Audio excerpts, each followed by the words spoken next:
Hey everyone, welcome to my channel. Happy Sunday. Today I'm doing a book report on it's called Finding Me, and it's by Michelle Knight. And I did a video earlier this week explaining a little bit about the book and what my review is going to be about. So let's get started with this book review because it's a little long for us here.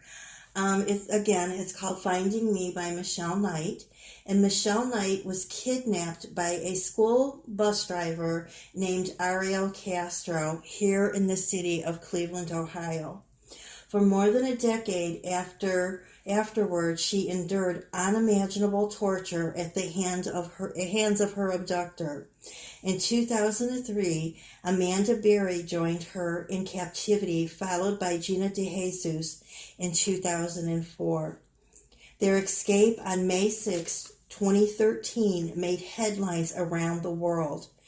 People still, now today, wonder what really happened in that house. And how did Michelle and the girls find the strength to go on? Barely out of her own abusive childhood, Michelle was estranged from her family and fighting for custody of her young son when she disappeared. Local police believe she ran away, so they removed her from their missing persons list 15 months after she vanished. Castro tormented her with these facts that no one was looking for her, and the outside world had forgotten her. But Michelle would not let him break her. Heartbreaking, shocking, and ultimately triumph, Finding Me reveals the details of Michelle's story, including the thoughts and prayers that helped her to find courage to endure her unimaginable circumstances, and now to build a life worth living. In sharing both her past and her efforts to create a future, Michelle becomes a voice for the voiceless and a powerful symbol of hope for the thousands of children and people who go missing every year. Excuse me. Michelle is currently working toward a culinary career in Cleveland. She loves to sing, draw, and is enjoying her freedom and her journey to a new life. Now, Castro was sentenced to life in prison, no parole, plus he was given an extra 1,000 years.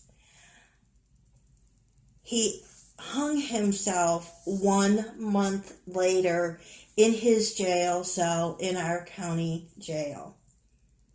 Now, Michelle went through, and so did Gina and Amanda, went through so much. They endured so much torture. For them to shower alone was probably never the way that they explained it.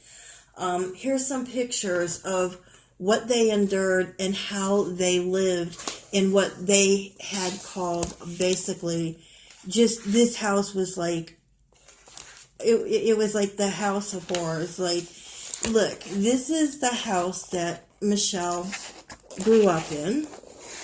I don't know if you can see that. And I'm sorry if there's a glare. She grew up here, and she was in, her family all lived with like aunts and uncles, and she had an uncle that was molesting her, and she needed to get out of that house. So she ran away, and this bridge became her next home. And that's where she lived, under this bridge, and she was homeless. Then she was able to find another home, and she had gone to, a store when she was asking directions when she was abducted by Castro. I'm sorry, this was her family home. This was her family home down here. And this is the house that is on Seymour Avenue. Well, it was. They have since tore it down, and it is a park now.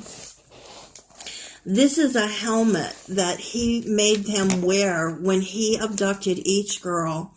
He took them straight to the basement, and they were this helmet was put on their heads, and they were tied to this pole or pipe or whatever it is, and you can see where they were tied to that, and there they stayed for days. Did he feed them? I guess not very much. Bathroom uses, well, that wasn't too much. This is the basement was they were chained down here, and like I said, they actually wore the helmet. The wig, which is up here, he made her put on whenever he would let her go onto the porch, which I don't remember them ever saying about that, but she would know because she's showing a picture of the wig. This is the conditions that they lived in. Look at this. This is the bedroom, and this is the pink bedroom, and this is where she endured rape and torture from this cruel, cruel monster. These are the chains. Down here, you can see the chains. He had holes in the wall, on the baseboards, and the chains were around their ankles, and they could go from one room through the other because they just went through holes in the wall. This is letters that she would write to her son Joey, and that's what kept her going. She loves to draw, so here's some things a card that she had made for Joey for Christmas, and this is what kept her going through all of her torture. Let's see, what was this here? This is the white bedroom that was connected. This one is the white bedroom that was connected to the pink bedroom, so she could move around through, because of the way he had the holes in the wall. He had the front door so that alarms would go off if anyone came to the door. He played music. Now, could you imagine having music blaring? And that was why he was gone, so that they couldn't scream for help or try to, get some help. Okay, this is a picture of Michelle. She did go to court when he was on trial, and I have to say, I sat there and I cried, and all I kept saying was, I am so proud of you. I don't know this lady, but honestly, these three girls became our daughters here in Cleveland, Ohio, for everything that they endured in that decade of being in captivity. No human being should have to go through what these girls have gone through. But I have to say, today, Amanda Berry is on our Fox 8 News. She does a segment on missing people, and she gives the height, the description, and Amanda Berry is trying to help to find the missing the missing people here in Cleveland and everywhere. Michelle is like I told you, she's in culinary school. Michelle has also written other books, and I will be putting all the information about the books in the description below. She has been on Dr. Phil, and she had become very good friends with Dr. Phil and his wife. And down here, she is with her lawyer and her best friend. This lady has been through just so much. Here again, what is this? This is the alarm that he had rigged to the front door. He was just a sick man. And here she is when she entered culinary school. And here she is, like, enjoying some of her freedom. And she is with, and I can't remember this man's name, Billy Porter. And this was, she was at a Broadway play that he was in, and she got to meet him backstage. So this is a very, very good book. It tells everything not everything. It tells what went on, how she was abducted, how he lured her to come home with him because he told her that he had a dog, a puppy, and she was looking for someone, for that. So when you read this book, your heart will break. I actually sat there and cried, and I just could not believe how someone could be so cruel. He even had his brothers. They actually thought that his two brothers were involved in the kidnappings. They were not. They were arrested, or I'm not sure if they were arrested or detained. I do know that they were taken to the police station on the day that they were investigating, and they found him at a gas station getting gas on the day where they arrested him. And, he went with them. He didn't give them a hard time. I think he knew, I'm done. I've been caught. Him and Amanda do have a daughter together. At the time, the little girl, she was 5 years old when they escaped. Amanda found a door open. The front door was open. The little girl had told her mom that, the door was unlocked. And Amanda opened the door. The screen door was a storm door. She couldn't get out. She was screaming at the door, hitting the door, and a man, Charles, I believe his last name was Ramsey, he came to the door, and he actually helped her to get out of there. She ran down the street yelling, "I'm Amanda Berry, call the police. I've been kidnapped." They were in a house on a normal street where people lived on both sides of him and people lived across the street from him. His kids would come to visit him, and he had the door that went upstairs to the bedroom always locked.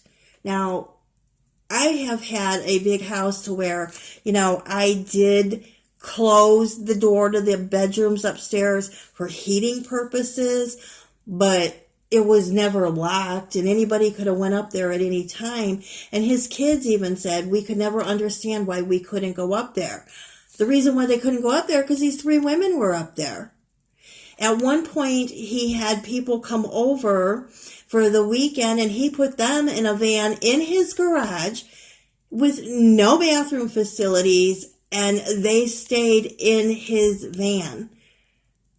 Come on now. This man was just a horrible, horrible man, and it's just unbelievable how these ladies survived. But thank the good Lord that they did. He knew Mr. and Mrs. DeJesus. He knew Gina's parents. And yet he would go to the vigils that Mr. and Mrs. DeJesus had. They would have candle lighting vigils. They would put up posters. And he would literally go there and he would join in these vigils. He would be praying, knowing full well they were at his house. And he was torturing them. He was a sick, sick man, and like I said, supposedly, he hung himself. I don't like to say that's the best thing, because to me, I think it showed that he was a gutless person. He could do this, hold them in captivity, have them chained, walk with chains on their legs. Amanda did not have a chain on her leg on the day that she was able to escape. So, and her mom, unfortunately, passed away not knowing what happened to Amanda. And that's a sad, sad situation, because he took that lady's life, if you ask me anything. Because I'm sure that probably drained the life out of that woman when she couldn't find her daughter. Now, Amanda does have a sister, and her sister has a family, and Amanda went home to her sister and her family. Gina went home to her parents, Mr. and Mrs. DeJesus, and their family, and Michelle stayed in the hospital a few days later than the other girls did, and then she went to a facility, an assisted facility.